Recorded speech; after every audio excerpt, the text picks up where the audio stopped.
Ngayong hapon guys, nandito tayo ngayon. Pupunta natin yung mga sinaunang tunnel po dyan sa bundok na yan.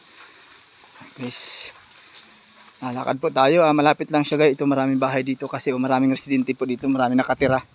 Marami siyang bahay. Ay may nababalita guys. Mayroon daw mga nawawalang mga manok, aso. Tapos mga kung anong hayop pa daw po guys. Ang balita daw guys, mayroong daw malaking ahas na kumukuha po. Ito, may malaking ahas daw po na kumukuha. Yung mga nanggagaling po dito. Dito po kinukuha yung mga hayop. Dinadala po dyan sa tunnel na yan. Ayun guys, subukan po nating pasukin kung totoo pong naandyan po yung malaking ahas na sinasabi. Tara guys, go, go.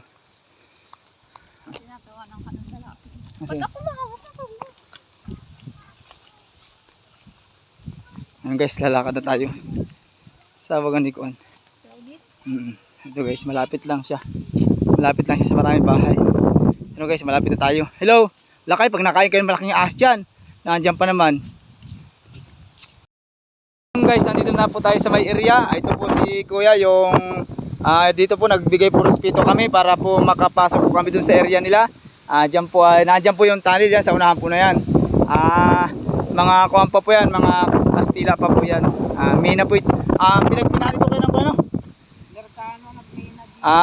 Mga Kastila daw po nagmina. Sana yung Kastila ngayon.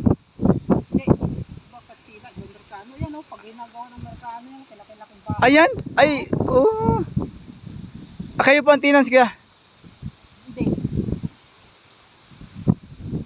Minana ni Mitisan sa magulang niya. Paano kayo? Mapunta na po kami? Paano po? Paano guys? Pupunta na po natin yung area. Wala. Dito. Tara. Ito guys, kasama ko yung asawa ko. Lagi po itong karamay ko sa pagbablog ko.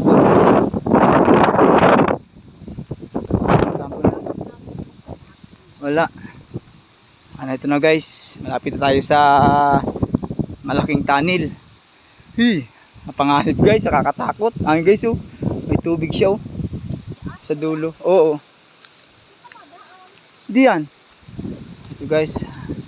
Guys, ayun, maraming bahay po dyan sa ibaba na yan. Ayan guys. So guys, tingnan natin, papasokin natin. Ito guys. Ito na guys. Ito guys yung bungad ng tunnel. Ito. Ayan guys. Ayan po yung tunnel oh. Ito po yung daanan ng tubig. Tapos dito po dati may release po to. Siyempre nung nagmahal po ang bakal, kinuha po yung mga release dito at pinatimbang. Ngayon guys, titingnan po natin yung loob. Diyan lang po tayo sa bungad guys, baka po may poison.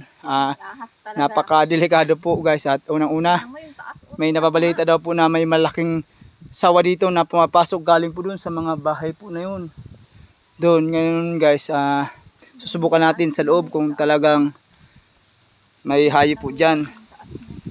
Konting ingat lang po tayo guys at medyo may halo po tayong kaba at takot. Ito guys, itong tunnel na ito po guys ay malapit lang po dito sa amin. Ang bahay po namin doon lang sa ibaba na yun. Ngayon guys, hindi ko pa po ito nabibidyo kasi ngayon ko lang po ito nabidyo kasi ngayon lang po ako nagka-time.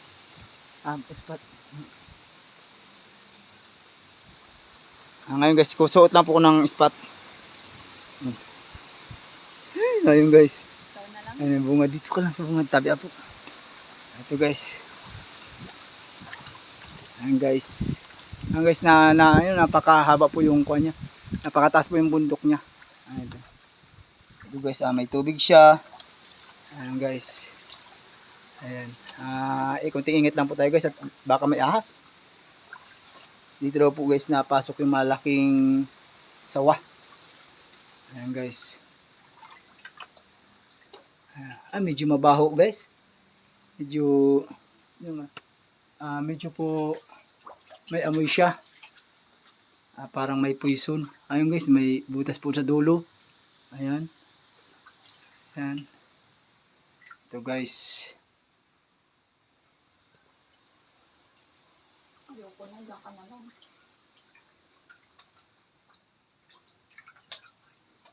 Nasa loob guys, hindi na po tayo pasok po sa medyo sa unahan po, gawa na po may parang may poison ho siya. Masyado pong mababa at una-una po may tubig na po siya sa ilalim ay sa loob. Ayan guys. Ayan, marami po siyang bakpilan po ng knockout. Ayan. Pinagminahan. Ayan guys. Ayan. Ayan guys, yung mga pinagbakpilan. Ayan, ayan. Napakalawak pala guys dito sa loob. Ayan. Ayan, napakalawak. Titingnan natin guys kung totoong may hayop talaga na malaki. Kasi mayroon daw po talaga itong malaking hayop. Sinasabing irago. Asawa. Ayan guys. Doon guys, mayroon pa siyang butas sa parteng taas na yun. Ayun. Napakalayo niya guys. Ayun. Sa taas. Ayan. Ayan guys. Ayan. Ngayon guys, may poison. Hirap na po ako maghinga. Ito guys yung yung pinakailalim niya. Ngayon po guys, may tubig. Ayan. Ayan po guys. May tubig. Hindi na po natin pwedeng babain niya kasi puno-puno po ng tubig. Ayan guys, napakataas niya. Ito. Ayan guys. Ayan guys. Okay. Tayo guys ay lalabas na, gawa ng nahihirapan na po ako maghinga. Parang may poison na po. So guys, lalabas na po tayo.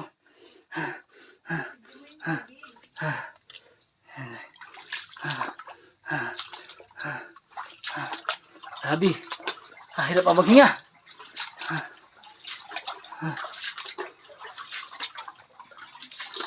Guys. Ito po guys ay pinagminahan ng Chimpo Kastila.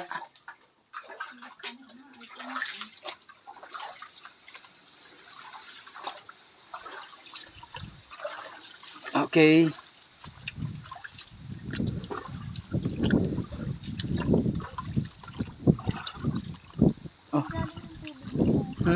Diyan sa loob. Diyan sa loob na. Ito guys, may mga bahay siya. Yung una pong tingnan namin na tunnel, wala po siyang mga bahay kasi malayo po siya sa bayan. Yung una pong video namin. Ay ngayon po, nandito malapit lang po ito sa purok po namin. Ayan. Ayan, may mga bahay po siya. Ayan po ang sinasabing White House po nung sinaunang panahon.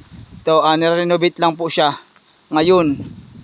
Kasi parang pong may operate lang po nakaraang buwan.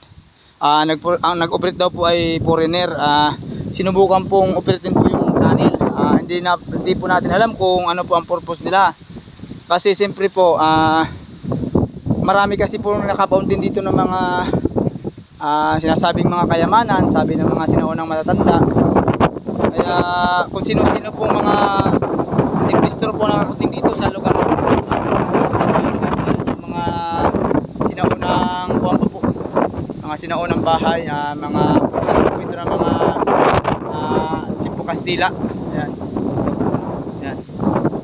Napakalawak yung unang-una po tapos yung mga gold daw po galing dito, yung pinagminahan na sinasabing mga gold, dyan daw po sinasakay dyan sa landingan na yan. Ayan po ay landingan daw. Okay po, paki-subscribe na lang po ang aking YouTube